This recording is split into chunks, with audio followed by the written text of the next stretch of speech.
Ambassador, the facts are clear.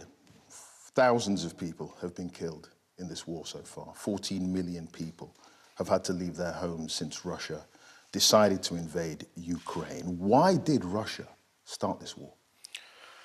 This is not a war. This is a limited operation.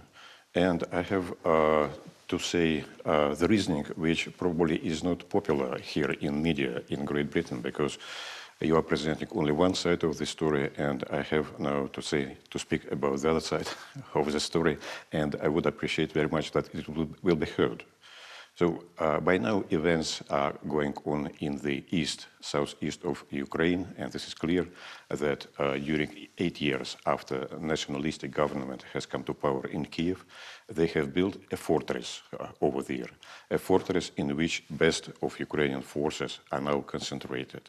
And this is a highly fortified area, region, which is along the line of delimitation of Donbass, from which we are certain events could be started, whether it will be used by Ukrainian army as defensive, or we have got quite a lot of evidences that they were planning offensive against Donbass region, against Russians living over there. And just to prevent this attack, which will be applauded, I will sure, because in the Western countries, because they are acting on their own territory. So we have to take preventive forces.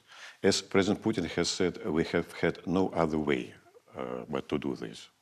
First of all, thousands of people dying and 14 million people having to leave their homes does not suggest it's a limited military operation. It is a full-scale war. And there is absolutely no evidence that the Ukrainian forces were launching some kind of huge attack in the Donbass region. That's not there. The evidence isn't there. Okay. Once again, it is for 8 years, Ukrainian forces were shelling Donbass, Russian people, civilians mainly. They killed quite a lot of them. Young children were born and then even raised, has gone to school under Ukrainian shelling of it. We have made many attempts to pacify the situation, also via Minsk agreements. According to the UN Human Rights Commissioner, more civilians have been killed in the conflict since Russia invaded in February than in the last 8 years. Where is the evidence that Russian-speaking Ukrainians were under threat? That evidence isn't there. No, probably you haven't heard what I have said. How many people have been killed? I've heard what How many people have been killed? And I can assure you that it is not our idea to kill civilians. Our militaries, they are targeting only military infrastructure, because military infrastructure in Ukraine remained after the Soviet Union. It is the biggest one. We would like to diminish Ukrainian capabilities for striking, first of all, and we need to help these two now independent republics to survive. And it is more than 4 million of people. It's quite a lot of people over there. You're saying you want to help the people in the East survive. The evidence suggests that there's been widespread devastation as a result of Russian attacks. And there's currently a huge bombardment, Russian bombardment, in that part of the country, in the East. Is your aim to take and keep that part of the country?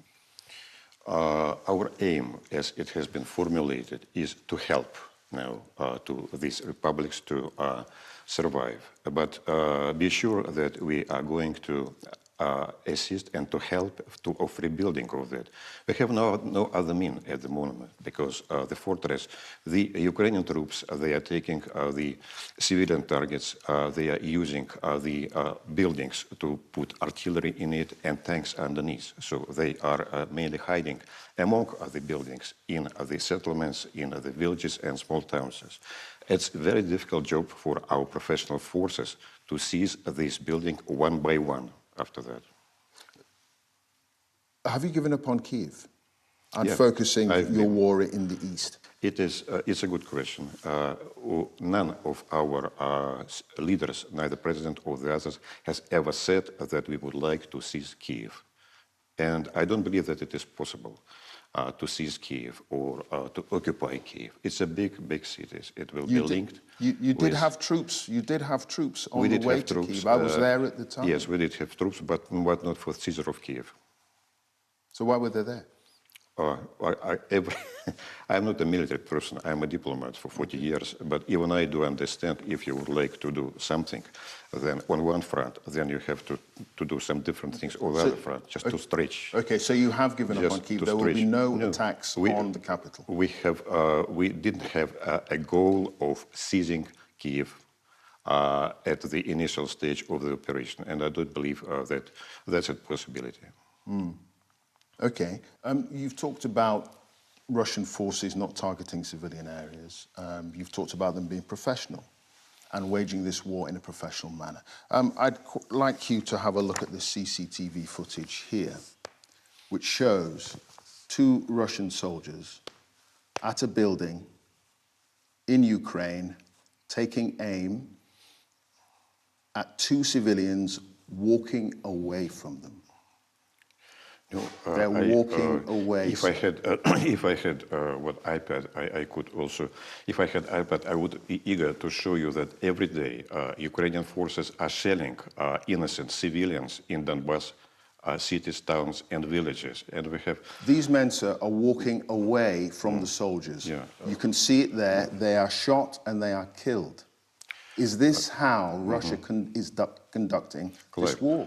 I cannot tell whether there's Russian soldiers or who else. They are absolutely Russian soldiers. It has been verified, sir. Is it a It's film? been verified. They are Russian soldiers. This is non-conversation.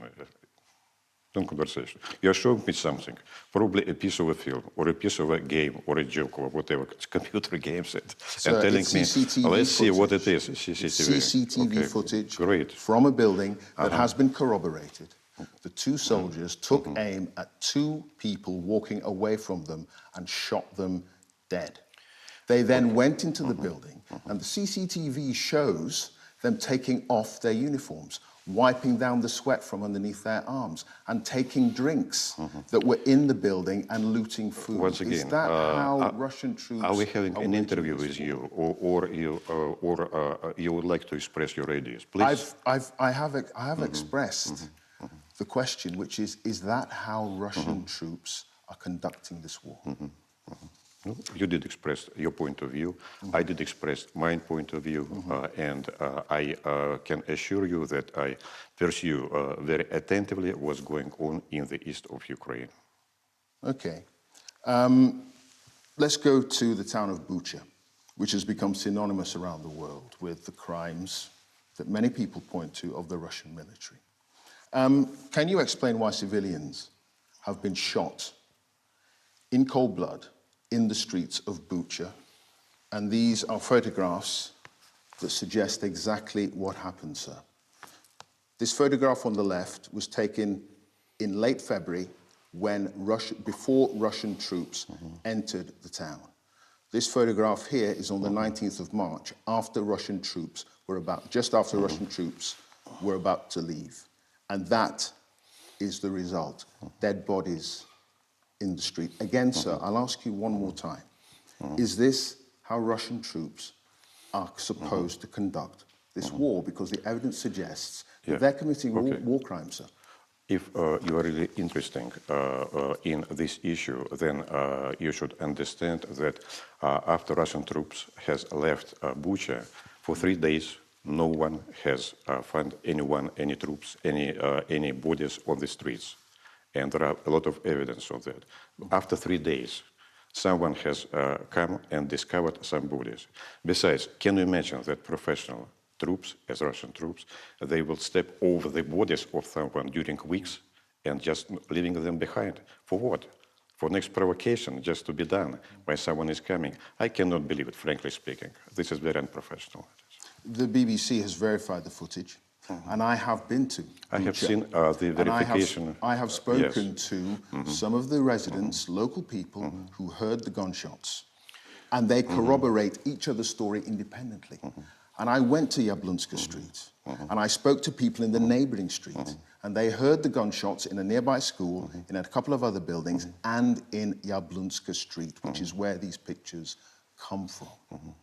Sir, again, Why is Russia conducting this war in this way, committing war crimes? Of Bucha, in his initial statement, when it has been freed, has confirmed that Russian troops have left. Everything is clean and calm. The town or village, this is town, yes, in a normal state. Nothing is happening. No bodies are on the street. But next, after it has been done. But anyway. So this is all made up, sir? This is all a fabrication? All this evidence is a fabrication? In our view, it is a fabrication. It is now why it is used just to interrupt negotiations.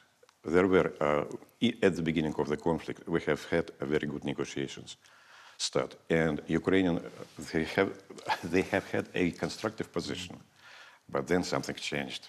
Someone has decided to use this incident to cut off negotiations. Since that time, unfortunately, it's a stalemate. It is for about a month that the draft agreement that has been based on Ukrainian proposition is lying in Kyiv. And we have a prolongation of war.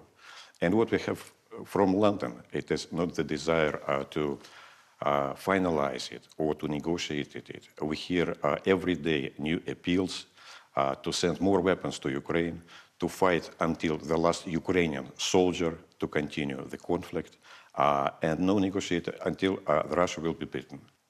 You say everything I've shown you is a fabrication. Bucha, the pictures, it's a fabrication. You don't believe it, it's not true. Is this a fabrication, sir? This is the city of Mariupol, completely devastated. Don't worry about Mariupol. We have already Many people are worrying about Mariupol. Are you going to listen sir? to me, or are you going to talk yourself? If you will continue to talk, then it is over. We can finish on that point. What's your view of Mariupol then, sir? Tell me. We have established a governmental commission which is going to rebuild Mariupol totally. We will provide for this necessary financial resources for rebuilding of it, and believe me, it will be done. We can see from the pictures, these are residential areas, sir. Residential areas that have been bombed houses. We have lots of experiences. Complete devastation, sir. These are residential areas. These are not legitimate military targets. We have a lot of registered cases where this is over a wide spread area. When Ukraine artillery was shelling residential areas, especially in This is a war crime, isn't it? This is a war crime. As I have told you, we have lots of evidence when Ukraine artillery deliberately was shelling what you are showing to me. So this is the result of Ukrainian artillery, is that what you're saying? It might be a result. It might speak about. So the Ukrainian government has decided to completely flatten one of its own cities and leave this kind of devastation. Mariupol has a long history, and I remember that in 2014, the inhabitants of Mariupol, they have voted at the referendum just to get out of Ukraine. But after that, pretty quickly, Ukrainian forces has restored over their power, and those who has voted for that or who has activated for that, they have been seized and taken to some place.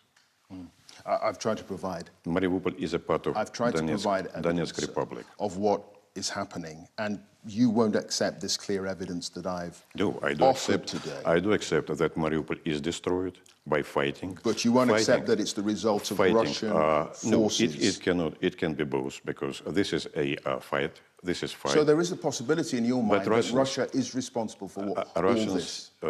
That is a possibility, sir? As I have said, Russians are targeting military infrastructure. Collateral damage is possible. I used to work on NATO for many years, and I was explained several times that collateral damage happens all the time in the conflicts. That's collateral damage. That's what you think. That could be collateral damage. Okay, I mean, as I say, you won't accept any of the evidence that I've put forward that Russia may be responsible or is responsible, and that Russia, frankly, has committed war crimes. But other Russian officials know what is going on. Let me just read to you what Russia's counselor to the United Nations in Geneva, Boris Bondarev, said this week after resigning his position. He said, the aggressive war unleashed by Putin against Ukraine is not only a crime against the Ukrainian people, but also perhaps the most serious crime against the people of Russia. What do you think he means when he says this is a crime against the Russian people? We know this guy. He is very unprofessional. Well, we have, of course, people who think differently. He is one of them. That's all right. But I can say you that 75% of the Russian population do support but the he limited is operation. a senior official in the Russian delegation at the United Nations. We know the guy. He is, yes, he stayed for some time at the ministry. He used to work over there, but he did not have our respect. Not before and not after this statement. He doesn't have your respect. He doesn't have your respect. For Any what other he question, said. Clive, excuse me. He doesn't have your respect. Do you have any other questions? I do, sir. I do. It must have taken a lot of courage on his part to say those things, It is don't up you to think? him. He has done it, and let it be like that. You are not in any way willing to echo his words, given everything that I've shown you today. In no way, absolutely. He's deluded. He's stupid. Just doesn't understand what's going on. It depends on him and on his motivation. Perhaps he would like to work for UK, so let him do this. I wonder, actually, are you too afraid to echo his words? Me? In no way. Absolutely. Clive, as I have been shown what you would like to ask me, it was totally different issues.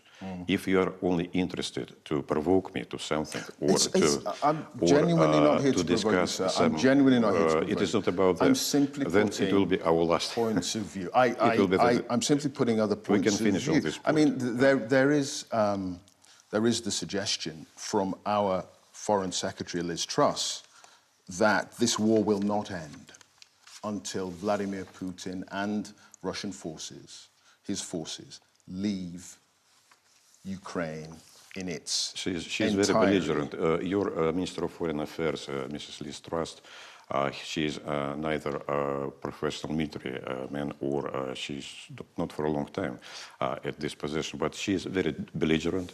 If she would like to continue the war, she will prolong the conflict, and it is up to her, of course, to make this statement or to make these deeds. But it will be no good for Ukraine. It will be no good for the European peace and stability, and Europe itself. We took note very much of this position, of course, and on the position that UK would like to supply more and more arms, not to think about the future of Ukraine or of Europe, not to think about what's going to happen after that with Ukrainian people, but just to instigate the conflict. Why this? What's the motivation for that? To make Russia more fable. It's an illusion, as recent 3 months after sanctions has been imposed has shown.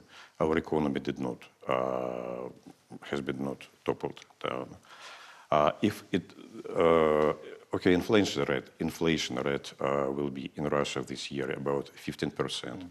In the UK, it's about 10 to 12%. It's not a big difference, of course, after all these sanctions. What's the use of that? For UK, where is the profit? Where is the benefit of UK?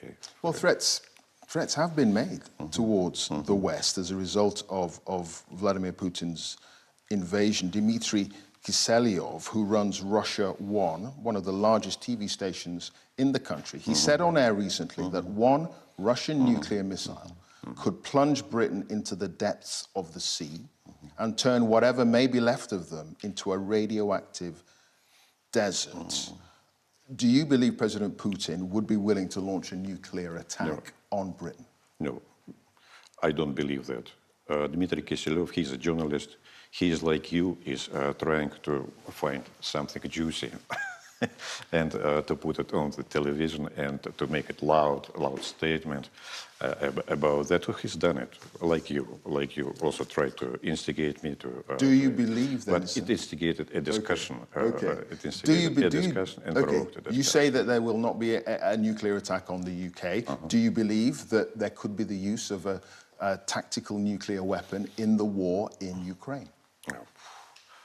Tactical nuclear weapon, in accordance with the Russian military doctrine, is not used in conflicts like that at all. So you do not believe that will happen? I don't think so. Can you categorically say it will not happen? We have a very strict provision on the issues of the use of tactical nuclear weapon, and it is mainly when the existence of the state is endangered. It has nothing to do with the current operation over there. But wasn't that the reasoning for going into Ukraine in the first place? That What?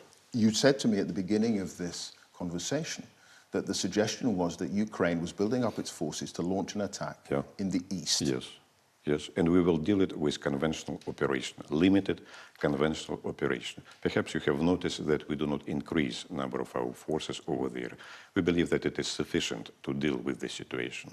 Can I ask you about the president himself, President Putin? I mean, there's been I a will lot not of comment on the President Putin. A lot of speculation about his health. You've got Not no at all. comment on that. I have no idea, and I am not speculating about the authorities. Okay, I fully understand that. I mean, we've heard everything you've said today. Okay. You've refuted all the evidence that I've put forward, that you've been able to see with your own eyes. If and it the is, whole of the rest of the once world again, is I'm seeing. convinced that UK is not interested in the end state or what's going on over there. But it is small points you would like to take out of the general situation and to continue to press on them. It is the same in the newspapers, absolutely, and the same on the television. You see, that's very interesting, sir, because the Russian people potentially have an excuse for not wanting to see the evidence and see the truth. They're fed propaganda. The vast majority are fed propaganda. A free journalist working in Russia would, unfortunately, unfortunately, could well be sent to jail for 15 years if they say that this is a war. Clive, say that tell this me, is please, a limited where are now operation Russian journalists? Why you prohibited the television stations like Sputnik, Russian television? They are now prohibited from this space at all. Even the first channel second channel of the Russian television has been put under sanctions in the UK. So you do not, London, not you, perhaps not, you're a journalist. London do not allow any alternative version at all. You do not want to listen and to hear.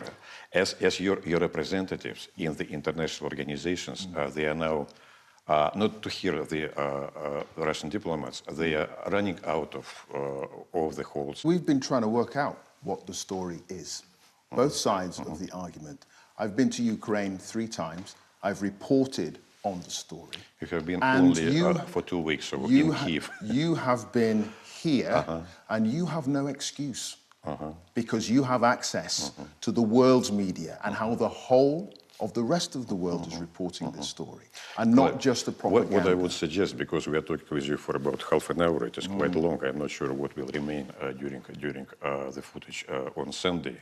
But I would advise you very much, because we are making now press tour to Donbas republics, to see the other side of the medal.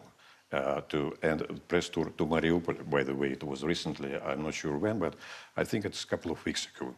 Go over there, talk to people. Not only over there, but also in Melitopol, those who were living under these conditions, those who have seen this Azov battalion and what they are really doing and who are them, how they are, what is the reputation of them. Donbas battalion, Azov battalion, all the others. You will see it with your own eyes. So I'm still trying to Sitting just for 2 weeks in Kiev will not give, sitting for 2 weeks in Kiev will not give you an opportunity to have. Could I just interject an idea here? I've been in Donbas, and I've been around the country. And which side of when was the last line? when was the last time you were in Ukraine, sir? Really, what? When was the last time you were in Ukraine? I was in Kiev during the Maidan revolution over there. So we're going back quite a few years. I was there in the last three months, and I've been there since the beginning of the war. What I'm trying to understand, sir, is why you are reluctant to acknowledge the facts on the ground. I don't understand. I absolutely don't understand. Facts on the ground should be accepted. About 8 years of shelling of Donbass and killing civilian people over there, which has triggered an operation which is going on now. Okay, good. Okay, thank you, Ambassador. Thank you very much indeed.